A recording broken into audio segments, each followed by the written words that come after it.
निकल गई भाई। Good morning all of you, hello students, कैसे हो आप सभी। आई होप, उम्मीद आशा करता हूँ सभी बच्चे अच्छे होंगे, स्वस्थ होंगे और बेहतर होंगे। तो कल हमने पुर्तगाल कंपनी के बारे में पढ़ा था और आज हम जो पढ़ेंगे वो पढ़ेंगे ईस्ट इंडिया कंपनी के बारे में। तो ईस्ट इंडिया कंपनी भारत में कब आती है भाई, बताओ फटाफट से। ईस्ट इंडिया कंपनी की हम बात करेंगे भाई, इसकी हम चर्चा करें। ईस्ट इंडिया कंपनी की अगर बात की जाए भाई तो ये कब आती है, यह आएगी 1600 ईस्वी के अंदर। इस कंपनी की अगर हम बात करें, इसकी हम क्या करें भाई, चर्चा करें, तो लगभग 100 साल के बाद कुछ ऐसा हुआ भाई कि ये कंपनी क्या है, भारत के अंदर आनी स्टार्ट हुई। क्या हो गया तुम्हारा, कभी आगे चला जाता है पीछे चला जाए। तो यहाँ पे बात करें भाई, लगभग 100 साल के बाद क्या होगी, इस कंपनी की भारत में एंट्री होगी। अब बात की जाए यहाँ पे, चर्चा करें हम ईस्ट इंडिया कंपनी की, तो बात है 1578 की। एक व्यक्ति हुआ करता था, लिस्बन व्यक्ति था, लिस्बन राजधानी है, हरामखोर फ्रांसीसी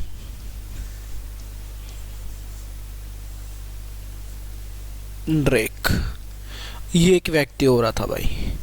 इसने क्या किया, पुर्तगाल की तरफ जा रहा एक जहाज, पुर्तगाल की तरफ जाता हुआ एक जहाज, जो कहाँ पे जा रहा था भाई, लिस्बन जा रहा था, पुर्तगाल की राजधानी।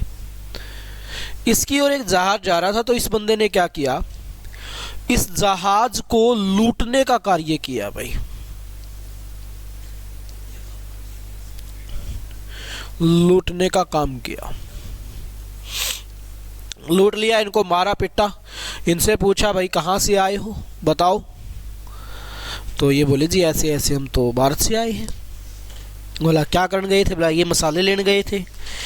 तो अब इनको लगा हमें भी क्या करना चाहिए, बाहर जाना चाहिए। इनको मारा पिटा, बोला भाई कड़ते गए था मैं, बोला केप ऑफ गुड होप के होते हुए हम आगे चले गए। तो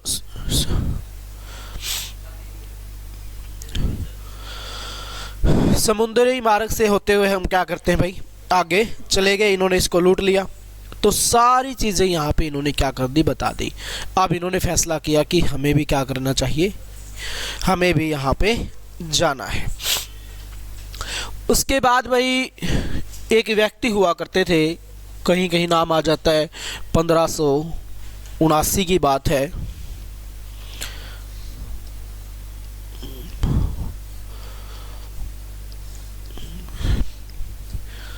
फादर स्टीवन, लिस्बन जगह है, इसने लूटा था बेचारे ने। हाँ जी, फादर स्टीवन कहा जाता है कि भाई ये भारत आने वाला पहला फादर था। फादर किसको बोला जाता है,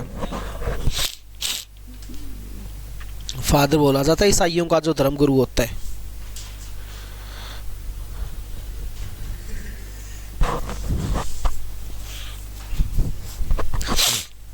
तो भारत आने वाला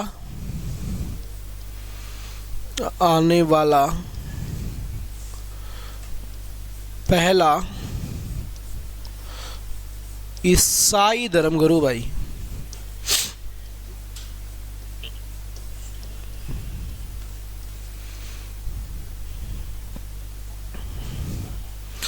उसके बाद बात करें भाई,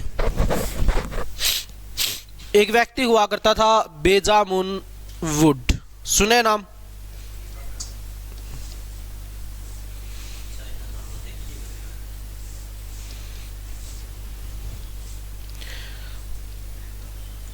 इसने भी भारत आने की कोशिश की भाई।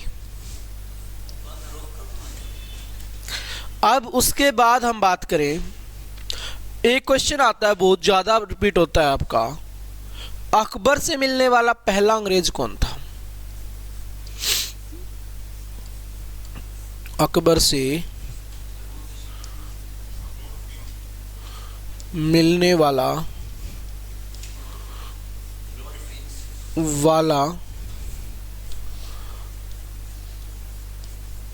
पहला अंग्रेज भाई। अकबर का कार्यकाल बताओ फटाफट से क्या था।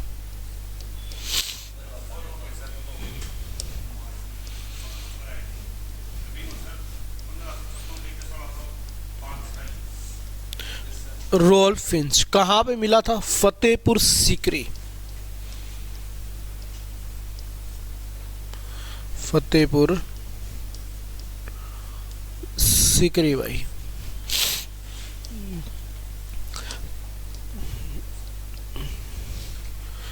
थल मार्ग से भारत आने वाला व्यक्ति बताओ।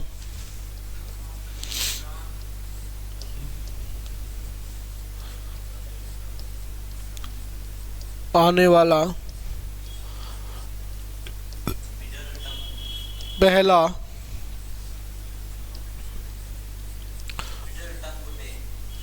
अंग्रेज भाई।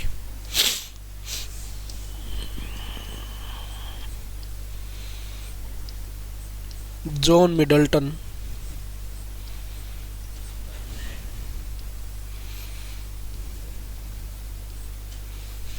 वुड भाई। कौन था? जॉन मिडल्टन वुड क्या था भाई? थल मार्ग से आने वाला पहला अंग्रेज।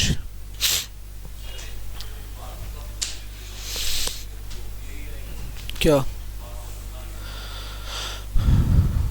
रोल्फ फिंच अकबर से मिलने वाला पहला अंग्रेज, समुद्री मार्ग से आया था। ये जॉन मिडल्टन वुड।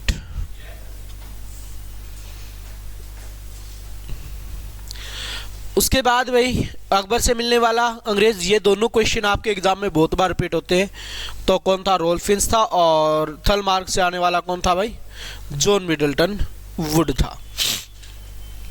उसके बाद यहाँ पे कंपनी का गठन कब हुआ भाई? कौन सी कंपनी का?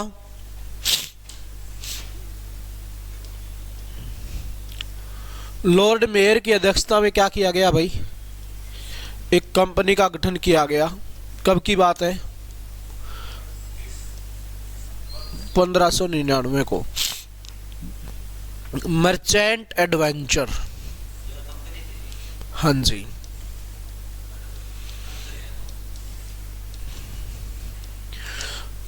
मेयर की अध्यक्षता में मर्चेंट एडवेंचर नाम का एक ग्रुप क्रिएट किया गया, जिसके अंदर 217 सदस्यों ने पैसा लगाया था भाई।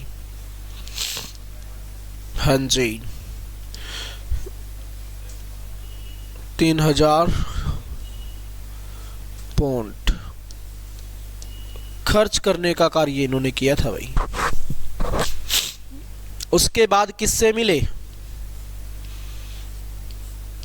31 दिसंबर सन 1600 ईस्वी को किससे मिले थे भाई? बताओ फटाफट से। 31 दिसंबर 1600 ईस्वी को किसको कैसी परमिशन मिली थी? कौन सी महारानी थी वो? और इसी दिन इसका नाम क्या पड़ गया भाई? ईस्ट इंडिया कंपनी भाई। किससे मिले? इंग्लैंड की महारानी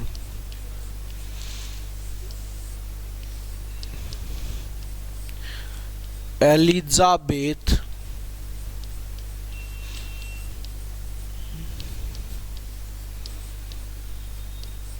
टेलर प्रथम। मुलाकात हुई इससे और इसको 15 साल की क्या कर दी भाई? अनुमति दे दी। 15 साल की अनुमति दी गई भाई। 15 साल का इसको एकाधिकार दिया गया। एकाधिकार क्या होता है?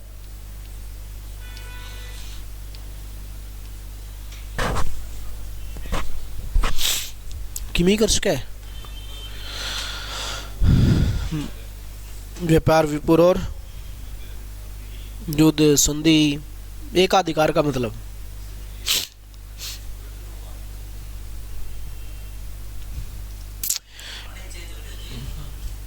हाँ जी, इन्होंने चेंज करवाया। तो 31 दिसंबर 1600 को इसका नाम पड़ गया ईस्ट इंडिया कंपनी। एकाधिकार का मतलब होता है मोनोपोली। मोनोपोली किसकी आज भारत में? भारत में मोनोपोली किसकी आज? मोदी की। तो रहता है एकाधिकार, एक ही कंपनी। इसने कहा कि सिर्फ एक ही कंपनी भारत में क्या करेगी? व्यापार करेगी। और वो कौन सी है? वो है ईस्ट इंडिया कंपनी। एक ही कंपनी का मतलब क्या है? इंग्लैंड से कोई दूसरी कंपनी नहीं जाएगी भारत के अंदर, सिर्फ एक ही राज करेगी। तो उसको बोलते हैं एकाधिकार, ट्रेड मोनोपोली। उसके बाद एक व्यक्ति आता है जेम्स प्रथम। जेम्स प्रथम ने कहा 15 साल के व्यापार के अधिकार के लेकर आई थी, लेकिन जेम्स प्रथम के आशीर्वाद से क्या हुआ? अनिश्चित काल के लिए क्या कर दिया गया? इसका टाइम पीरियड बढ़ा दिया गया। भाई अनिश्चित काल का मतलब क्या है? कभी तक भी, कब तक भी हो सकता है। अभी कोई तारीख फिक्स नहीं है कि 10 साल, 20 साल, 50 साल, 100 साल, जब तक अच्छे दिन है चलते रहेंगे, चलते रहेंगे।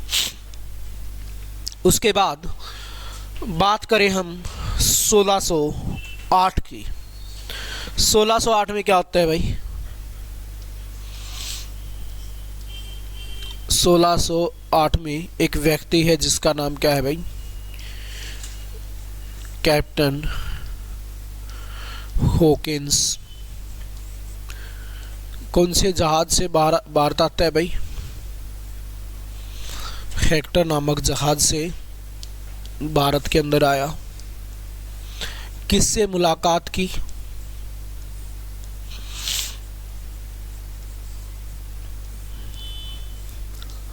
किससे मुलाकात की थी इसने? इसने मुलाकात की थी किससे भाई? जहांगीर से नहीं की थी।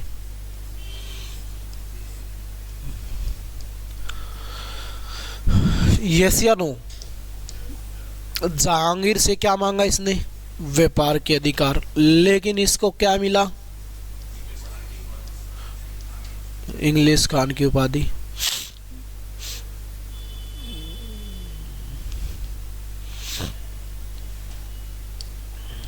और क्या मिला भाई इसको? घोड़ों का सरदार बना दिया भाई।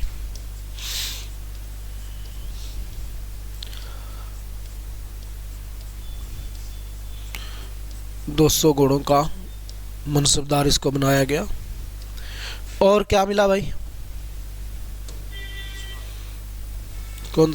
इंग्लिश खान की उपाधि मिल गई। एक क्वेश्चन और लिख लो यहां से नोट करके। भारत में आने वाला पहला जहाज, भारत में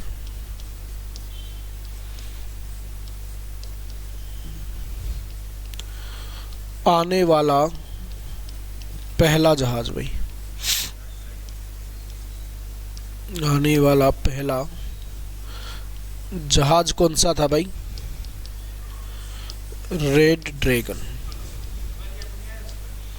अरे अंग्रेजों की बात चल रही है भाई।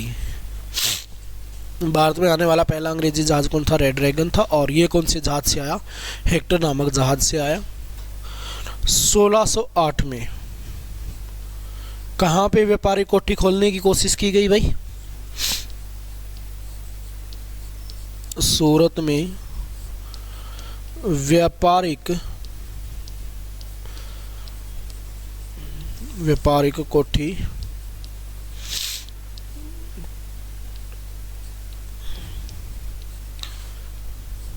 खोलने की कोशिश।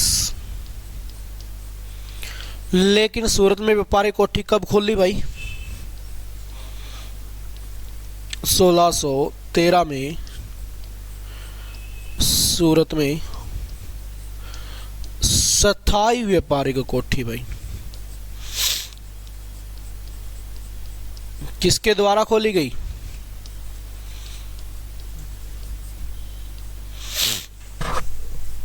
और क्या कार्य किया गया इनके द्वारा?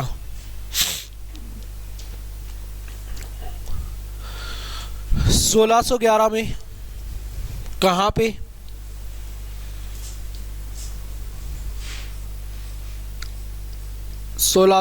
में मछलीपट्टनम भाई।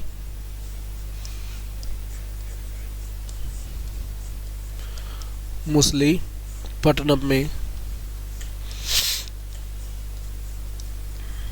पहली अस्थायी व्यापारिक कोठी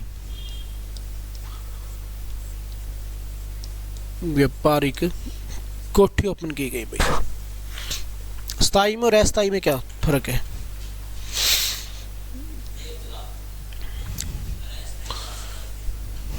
अच्छा, कोठी मतलब कभी कहीं पे ले जाओ इसको। दक्षिण भारत के अंदर भाई, तमिलनाडु की साइड। हाँ जी, क्या कर दी भाई, अस्थायी का मतलब टेम्परेरी खोली थी, कोई फिक्स नहीं था कब तक रहेगी, क्योंकि परमिशन नहीं थी किसी की। अब महाराज का पता नहीं कब दिमाग खराब हो जाए, और दिमाग खराब हो जाए तो ध्वस्त कर सकते हैं। और क्या कार्य हुआ भाई? 1613 क्या किया गया? 1613 में कौन सी, नाम क्या है उसका?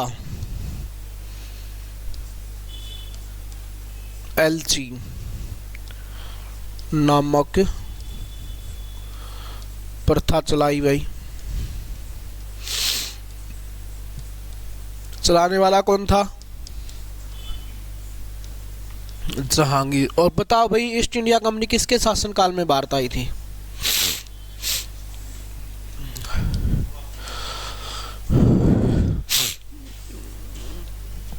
और गठन किसके शासनकाल में हुआ था? गठन जहांगीर के शासनकाल में हुआ, और आई अकबर के शासनकाल में।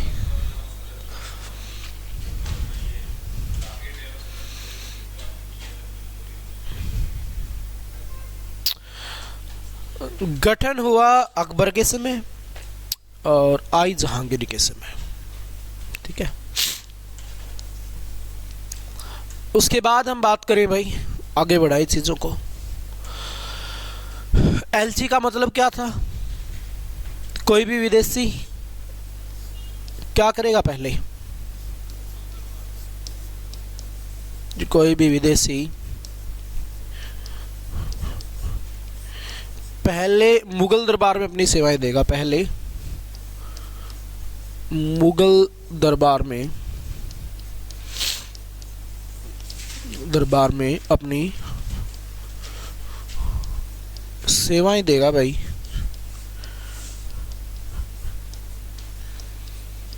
उसके बाद उसको क्या है, आगे कुछ मिलेगा, अदरवाइज फिर उसको यहीं से जाना पड़ सकता है भाई। ये उसके लिए क्या कर दी, कंडीशन रख दी। 1615 कौन आता है? Sir Thomas Roe. Sir Thomas Roe पहली दफा आया था 1611 में। इसने देखा परिस्थितियां अच्छी नहीं है भाई, परिस्थितियां अच्छी नहीं है तो पता नहीं व्यापार के अधिकार मिलेंगे या नहीं मिले, तो उससे अच्छा क्या है, वापस चलते हैं, बेइज्जती करवाने का कोई मतलब नहीं है। तो बेइज्जती नहीं करवाना चाहता, इसलिए वापस चला गया। 1615 में आया, परिस्थितियां देखी कि क्या हो चुकी हैं, बदल चुकी हैं, और अब किसके अनुरूप हो चुकी हैं परिस्थितियां? नूरी की चलती है भाई घर में। अब जहांगीर की बहू थी भाई। तो यहाँ पे बात करें, अब नूरी की चलती है भाई राजमहल में, तो सर टॉमस रो किससे मिला के? नूरी से मिला। नूरी को बड़े अच्छे अच्छे प्यारे प्यारे से उपहार दिए। नूरी होगी राजी। अब नूरी राजी हुई तो नूरी ने वादा किया सर टॉमस रो को कि जो आप मांगोगे आपको वही मिलेगा। तो क्या मिलेगा अब नूरी को? सर टॉमस रो अधिकार मांगता है भाई व्यापार के, तो व्यापार के अधिकार इसको मिलेंगे। और किसके द्वारा दिलाए गए भाई? जहांगीर ने इसको व्यापार के अधिकार दे दिए। किसके कहने पर? नूरी के कहने पर। तो ये कहते हैं जहाँ पे लेडीज की चलनी स्टार्ट हो जाती है, वो पता नहीं बिना सोचे समझे कुछ भी करवा सकती है।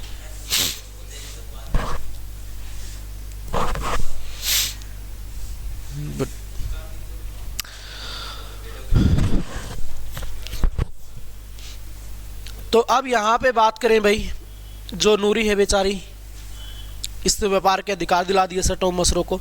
अब इन्होंने क्या किया उसके अलावा, उसके बाद ये खोलेंगे क्या, व्यापारिक कोठी। भाई कहाँ पे खोलते हैं अपनी व्यापारिक कोठी, सूरत में तो खोल ही रखी है। कोलकाता के अंदर इन्होंने व्यापारिक कोठी खोली, और बड़ौच के अंदर खोली, पश्चिम बंगाल के अंदर खोली। 1618 में लगभग काफ़ी सारी खोल देते हैं भाई ये। पश्चिम बंगाल में भी पहुंच गए, बड़ौच में पहुंच गए, अहमदनगर में पहुंच गए, गुजरात में पहुंच गए। मैक्सिमम जो कोठियाँ खोल दी अब इन्होंने, 4-5 कोठियाँ खोल दी कब, 1618 में। और धीरे धीरे क्या कर रहे हैं, अपने व्यापार के अधिकारों को बढ़ा रहे हैं और कोठियों पे कोठियाँ खोलने स्टार्ट कर देते। इसी दौरान क्या हुआ, कोठी मतलब फैक्ट्री, फैक्ट्री लगा दी इन्होंने, अपने कारखाने स्थापित कर दिए, अपनी मशीनें रख ली। उसके बाद आपसे एक क्वेश्चन पूछा जाता है भाई, कोलकाता की स्थापना किसने की थी, बताओ फटाफट से। कोलकाता शहर की स्थापना किसने की? दो आपसे शहर पूछे जाते हैं, कोलकाता और एक मुंबई, बताओ फटाफट से।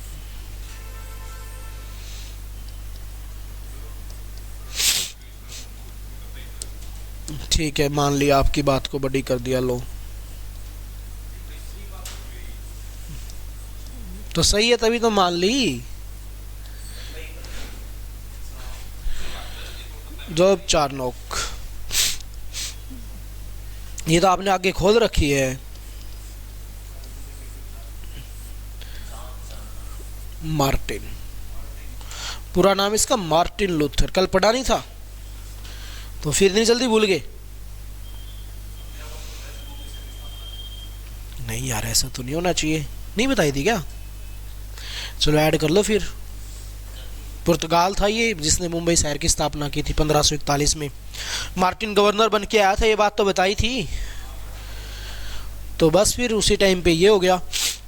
तो मार्टिन ने क्या किया भाई, मुंबई शहर की स्थापना कर दी थी और कोलकाता की जोब चार्नोक ने स्थापना कर दी। ये लगभग 1642, वो 1542, 1541 मुंबई वाली। तारीखें छोड़ो, तारीखें इतनी इंपॉर्टेंट नहीं है, इंपॉर्टेंट है किसने की। उसके बाद फिर आगे बढ़े भाई, धीरे धीरे करके कंपनी को अधिकार तो मिल ही चुके हैं काफ़ी सारे। अब कंपनी क्या कर रही है, धीरे धीरे व्यापार को आगे बढ़ा रही है और काफ़ी सारी व्यापारिक कोठियाँ ओपन कर दी। फिर धीरे धीरे करके हम पहुंचे 1660 में।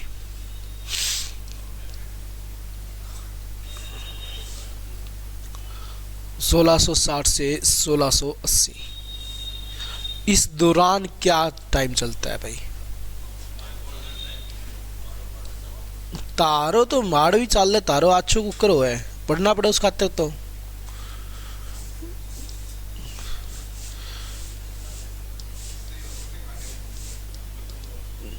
ये के खा गए बेचारे।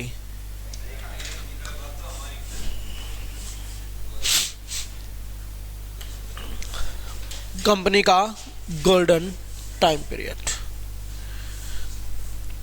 कब से कब तक का? 1660 से 1680।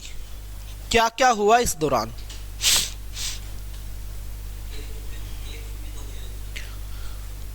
किमी को नहीं है यार, बहुत कुछ है था।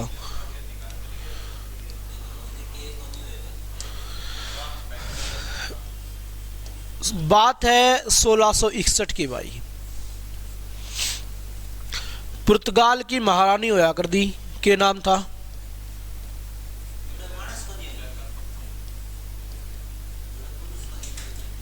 अरे पुरुष भी था तो महारानी भी तो जरूरी है यार।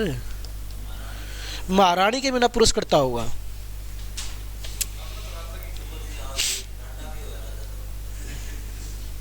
वो ये तो इंडिया, कुछ भी हो सकता है इंडिया में तो भाई। चलो देखो, पुर्तगाल की महारानी कौन थी?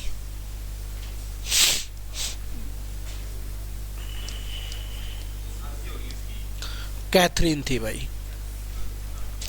इंग्लैंड का महाराज रानी के अगले महाराज तो आओगा यार, ऐसे ही आ जाता है भाई। इंग्लैंड का महाराजा भाई कौन था? Charles first, second, third.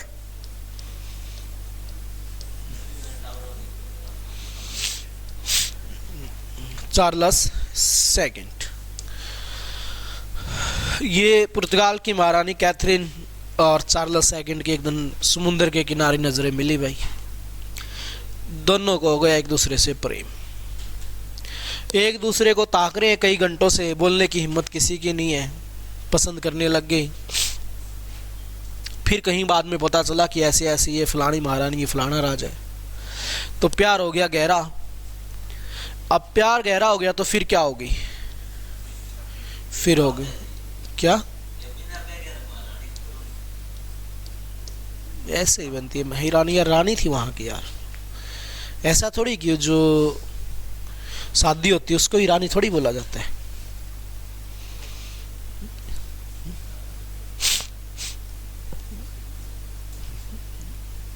लोग अपने लड़की को भी रानी बोलते हैं, ठीक है। तो यहाँ पे भाई शादी कर दी गई दोनों की, चार्ल्स की और कैथरीन की। अब राजा है, राजा दहेज वहेज तो लेगा। अब दहेज में सारे के सारे कुछ न कुछ देते थे, कोई गाड़ी घोड़ा कुछ भी दे दे। इन्होंने पुर्तगाल वालों ने दहेज में क्या दिया? पुर्तगाल वालों ने दहेज में दी भाई मुंबई प्रांत।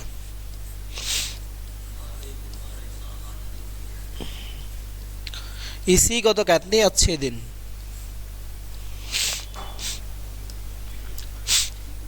तो मुंबई प्रांत क्या कर दिया भाई? दहेज में दे दिया। किसको दहेज में दे दिया? चार्ल्स सेकंड को दे दिया भाई। किसने दिया? पुर्तगाल वाले ने दिया, छोरी वाले ने दिया, छोरा आगे। तो पुर्तगाल वालों ने दहेज में दे दिया चार्ल्स सेकंड को मुंबई प्रांत। अब चार्ल्स सेकंड मुंबई प्रांत का क्या करेगा? ये किराए पे दे देगा भाई। इसने दे दिया इसको किराए पे। किसको? ईस्ट इंडिया कंपनी को भाई। कितने रुपया में दे दिया? कब की बात सर? 1668 में भाई। 10 पौंड वार्षिक भाई।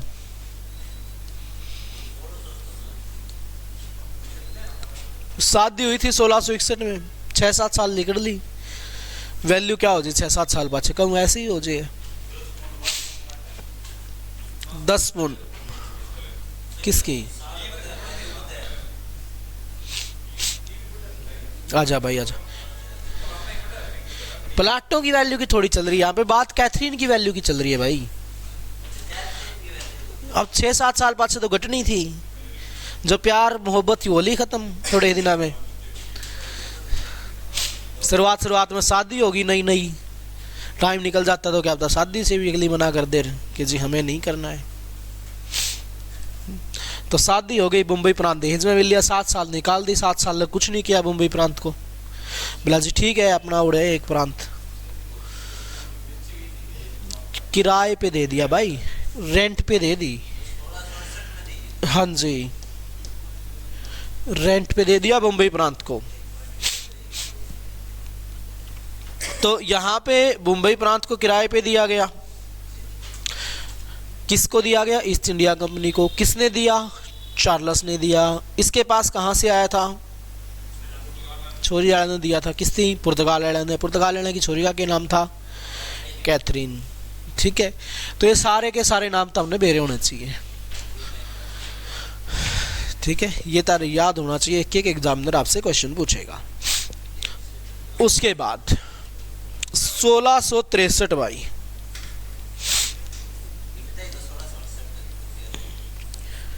तो वापिस आ जा, तेरे कौन सा टैक्स लग गए? बात करें भाई डच। डचों का नाम सुना आपने?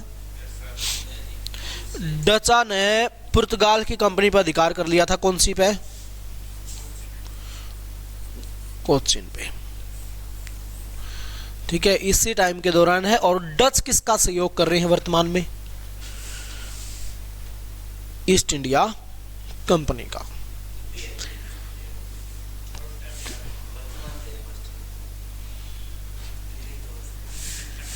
फीलिंग आप ना जाए।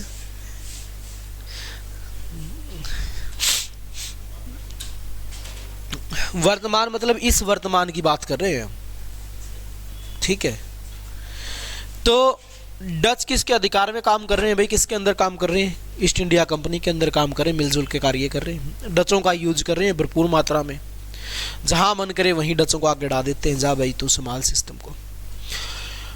उसके बाद फिर एक व्यक्ति का नाम आता है जिसका नाम क्या है भाई? औरंगजेब।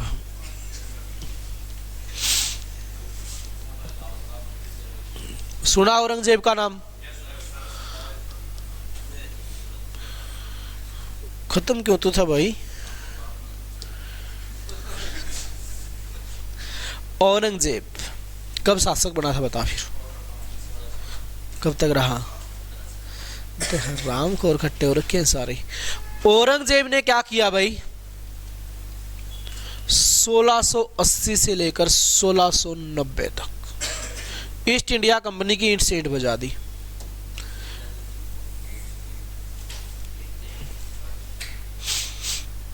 ईंट से ईंट बजाने का मतलब क्या है? हिंदी मुहावरा, हिंदी की क्लास लगी थी ना आप लोगों की, क्या मतलब होता है ईंट से ईंट बजाने का? खूंड बजा दिया। अब जो ईस्ट इंडिया कंपनी है ना, इसको लगा भाई अब तो बस हमारी ही चलेगी, क्योंकि जहांगीर भी बेचारा, जहांगीर की भी नहीं चली उस टाइम पे। शाहजहां वैसे ही आशिक था, उसको कुछ दिखता ही नहीं था, ध्यान नहीं दे पाया। इनको लगा बस अब तो अपने ही हाथ में सब कुछ, देख ला पे सिस्टम सारा। लेकिन इसको कौन पता भाई तारो बाप आ चुका है औरंगजेब, टटमुंजी पैसे का मतलब, एक भी पैसा खर्च नहीं करता। और ईस्ट इंडिया कंपनी वाले को ठन्नी देवे ना औरंगजेब ने, तो औरंगजेब क्या करे? नाश करे। अब अपना तो उजड़ी रहा बेटा, उजाड़ू तारा भी का। तो औरंगजेब क्या करता है? इनकी व्यापारिक कोठियों को ध्वस्त कर देता है भाई। जो व्यापारिक कोठी थी इनको तोड़ना स्टार्ट कर देता है, इनको तोड़ना शुरू कर दिया।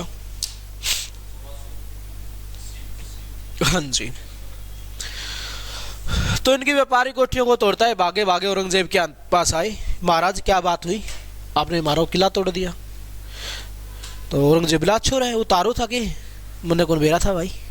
बोला कोई ना, तुम्हें बना लो यार, टूट टाट गयो यार, गलती होगी मेरे तो, मैं आप ही मांगू उतारते। तो फिर बनाते बेचारे, फिर बनाए। औरंगजेब ने देखा भाई कुर्सी कारसी धर ली, तो क्या हवन हवन करेंगे, परसों तो ये काम स्टार्ट करेंगे। बोला चलो हवन तो करने दे, एक बूंदी बांदी खा लिया। तो उनती हवन हवन करया, हवन में औरंगजेब पहुंच गया, बूंदी बांदी खा के बोला भाई लपेट दो सिस्टम ने, फिर तोड़ दी। फिर आए औरंगजेब दरबार में, महाराज आप पिछली बार तो यार नुको थे, आगे तो तोड़ी को नहीं। बोला सबकी फिर तारीफ उसकी थी गए, मर चाह उनकी डचा की थी। बोला चल कोई ना, आप बार बना लो, अब की बार पक्की बात है, मैं कुछ नहीं कहूँ। ऐसे ही चलता रहा भाई, ये बनाते गए, यो तोड़ता गया। और इतना अच्छा इंसान देखो, पहले पूरी हो जाती कंप्लीट जब कोई एक्शन लेता। ये नहीं है कि बंद कर दो, नहीं बनानी, नहीं, पूरी बना लो पहले, अपनी क्वाड़ वाड़ चढ़ गए, सारे काम कंप्लीट हो गए, फिर तोड़ता जाके। अंग्रेज फंस गए अब की बार कसूते। बात है 1687 की। औरंगजेब के पार पकड़ लिए कि दादा मार तो होगी गलती, मामने कर दे माफ, अब तू बता दे चावे की है, जो तो कहेगा वही करेंगे हम तो अब औरंगजेब बोला भाई देख, आन जान में खर्च बहुत हो यार, देखो हम इतनी दूर गए आए, तो कहीं बैठनी चवनी दो पहला तो कोई, कोठी भी उनकी तोड़ी, पिस्से भी उन पे लिए। बुलाने जाने में तुम्हारी तोड़ी, बिला दो साइन का के तुम्हारा सर फूट गए थे, उनको पट्टी करवानी पड़ी थी तारी कोठी के चक्कर में, उनका इलाज का ट्रीटमेंट दो। बिला जी कितने के लागे? बिला कुछ नहीं, 1.5 लाख रुपये दे दो। अब 2 सिर फुटन के 1.5 लाख रुपये ले लिए औरंगजेब ने, और शर्त रख दी मेरी परमिशन के बिना अगर आप लोगों ने कुछ भी किया तो फिर देख लेना आप लोगों के हाथ होगा क्या।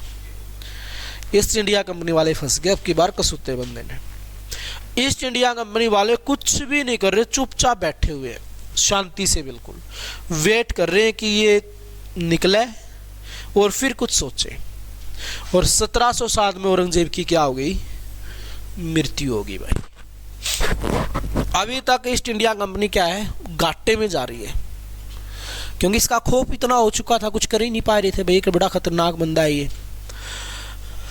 फिर उसके बाद ईस्ट इंडिया कंपनी का गवर्नर बन के आता है भाई, जिसका नाम है जॉन सरमन। सुने नाम जॉन सरमन का? ये लगभग 1715 के आसपास की बात है भाई। जॉन सरमन आ लिया भाई उरे, इसने संभाल लिया कंपनी के पूरे कार्यभार को। हाँ जी, ईस्ट इंडिया कंपनी का गवर्नर जॉन सरमन। अब जॉन सरमन आया भाई ये कंपनी का गवर्नर बनके, और ये चाहता है भाई अब कंपनी को दोबारा से क्या किया जाए, स्टेब्लिश किया जाए, दोबारा से कंपनी का क्या किया जाए, विकास किया जाए, कंपनी को बढ़ाया जाए। ये सारे विचार लेके आया है बेचारा। तो अब जो जॉन सरमन है आराम से गवर्नर के पद पे बैठा हुआ, हर रोज योजना बना रहे क्या करें कैसे करें। इसी टाइम पे एक मुगल बादशाह है जिसका नाम क्या है, फर्रुख सियर। सुना है नाम कभी फर्रुख सियर का? कौन नहीं सुना रहा है ये? फर्रुख सियर। फर्रुख सियर हो गया भाई बीमार।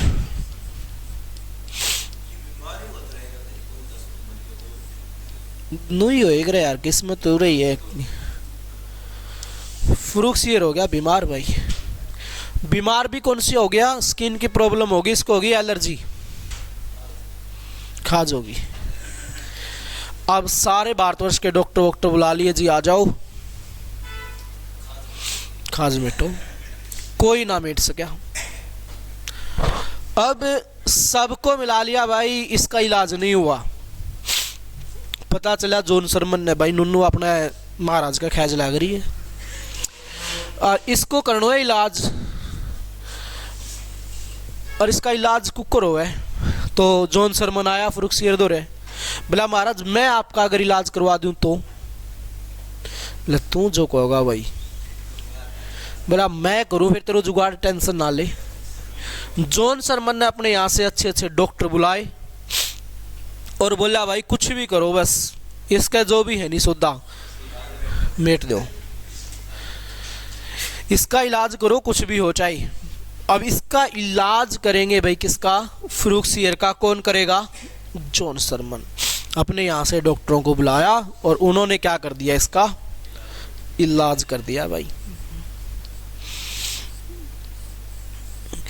अब जॉन सरमन ने इलाज करवा दिया फर्रुख सियर का।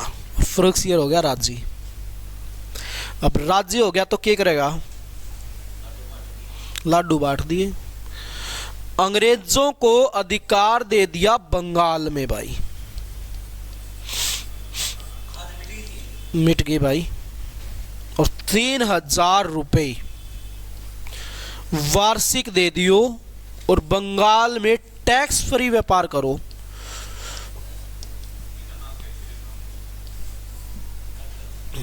टैक्स फ्री व्यापार करो। बंगाल दिया क्यों था? क्योंकि बंगाल इनके अधिकार में भी नहीं था। मुगलों से बंगाल निकल चुका है, अब किसके अधिकार क्षेत्र में आ चुका है ये? बंगाल के नवाबों के पास है अभी बंगाल। वहां का नवाब हुआ करता था मुर्शिद कुली खान।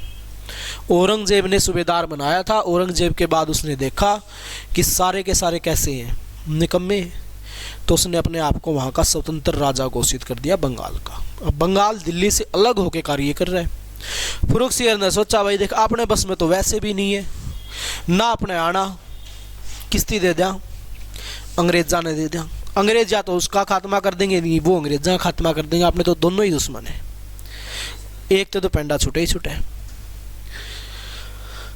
तो इसने क्या किया भाई, बंगाल को दे दिया। उसके बाद ये बोले जी चलो बंगाल तो आ गया, कुछ और करो हमारे लिए। बोला क्या करें? बोला जी गुजरात। गुजरात पे 10,000 रुपये ले लिए भाई। तो यहाँ पे इसको टैक्स फ्री कर दिया। क्या किया? गुजरात में 10,000 रुपये लिए और इसको क्या कर दिया, टैक्स फ्री कर दिया भाई। बंगाल में भी अधिकार ज़्यादा हो गए, गुजरात में भी क्या हो गए भाई, अधिकार ज़्यादा हो गए। ये वाले महाराज वैसे ही के हैं, निकम्मे। अगर ईस्ट इंडिया कंपनी को अब कोई रोकने की कोशिश करेगा तो वो कौन करेंगे, वो करेंगे बंगाल के नवाब, क्योंकि मुगलों के बस का अब कुछ नहीं रहा। नादिर शाह आएगा, मुगलों को वो बजा के चला जाएगा। 1761 का पानीपत का युद्ध होगा, जब मुगल कुछ नहीं कर रहे, पानीपत में युद्ध हो रहा है और नीचे से साउथ इंडिया से मराठे आते हैं अहमद शाह अब्दाली को रोकने के लिए। यानी कि मुगलों का तो क्या हो चुका है, अब कहानी खत्म हो चुकी है, बस नाम नाम के ही राजा हैं, खूब चल रहा है वही पुराना। तो अब ईस्ट इंडिया कंपनी को इतने सारे अधिकार मिल गए भाई, ये क्या कहलाया, ये कहलाया ईस्ट इंडिया कंपनी का मैग्ना कार्टा। क्या कहलाया भाई, मैग्ना कार्टा कहलाया ईस्ट इंडिया कंपनी का। मैग्ना कार्टा का मतलब है महाअधिकार पत्र। क्या कहलाता है ये, महाअधिकार पत्र कहलाता है भाई, किसका, ईस्ट इंडिया कंपनी का। वैसे मैग्ना कार्टा शब्द हमारे संविधान में भी यूज होता है, किस पार्ट में इसका जिक्र मिलता है, पार्ट नंबर 3, मौलिक अधिकार, फंडामेंटल राइट्स, 1715।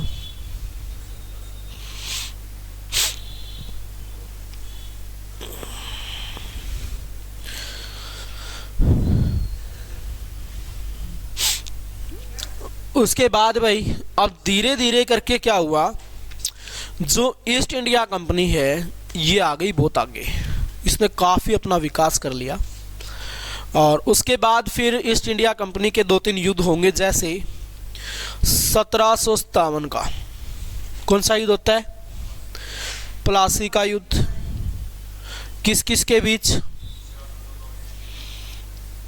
प्लासी का युद्ध भाई। 1759 कौन सा युद्ध भाई, वेदरा का युद्ध, किस किस के बीच, 1760 वांडीवास का युद्ध भाई, किस किस के बीच, और 1764 बक्सर का युद्ध भाई, किस किस के बीच, मीर कासिम और ईस्ट इंडिया कंपनी के बीच।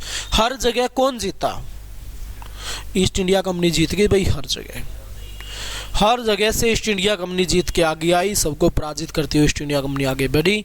तो यहाँ पे फिर क्या हुए, 4 महत्वपूर्ण युद्ध जो निर्णायक युद्ध रहे, और किसके पक्ष में रहे, ईस्ट इंडिया कंपनी के पक्ष में रहे। प्लासी का सिराजुद्दौला और ईस्ट इंडिया कंपनी के बीच, वेदरा का डच सिराजुद्दौला। आगे पढ़ेंगे भाई, ये युद्ध ना टेंशन लो भाई, इतना लिख लो कि निर्णायक युद्ध थे 4, नाम लिख लो इनके, बस आगे आएंगे इनका जिक्र बहुत डिटेल में। अब देखो, डचों को भी फिनिश कर दिया, फ्रांसीसियों को भी फिनिश कर दिया। फ्रांसीसी कंपनी कब आई थी, 1664 में आई थी। अब फ्रांसीसी का गवर्नर और ईस्ट इंडिया कंपनी का गवर्नर दोनों एक से बढ़कर एक, दोनों चाहते हैं कि भारत पे अधिकार किसका हो, हमारा हो भाई। फ्रांस वाले चाहते हैं हमारा हो, ईस्ट इंडिया कंपनी वाले चाहते हैं हमारा हो। अब दोनों की एक ही मेंटेलिटी है, एक दूसरे को बाहर निकालना चाहते हैं। तो अब क्या होंगे फिर, कर्नाटका के युद्ध। और कर्नाटका के कितने युद्ध होंगे भाई, 3 युद्ध होंगे कर्नाटका के युद्ध, और वो हम उसी टाइम पे पढ़ेंगे जब फ्रांसीसी कंपनी भारत में आ जाएगी। वांडीवास का युद्ध भाई, और 1764 में है बक्सर का युद्ध। अब फटाफट से किसी की कोई श्रद्धा हो पूछने की तो पूछ लो भाई, है कोई तुम्हारी असीम इच्छाएं, कोई इच्छा नहीं है, ऐसे कैसे, मेरी इच्छा ही खत्म हो गई आप लोगों की। कंपनी का गवर्नर, हाँ जी, किसका, यही है।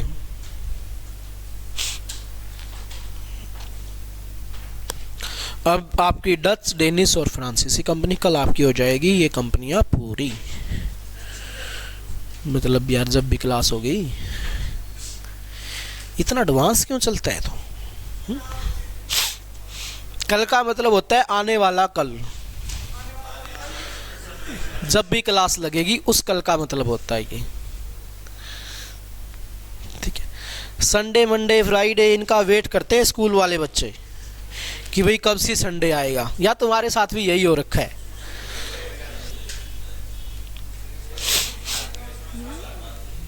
सच में? चलो भाई, ये भी अच्छी बात है।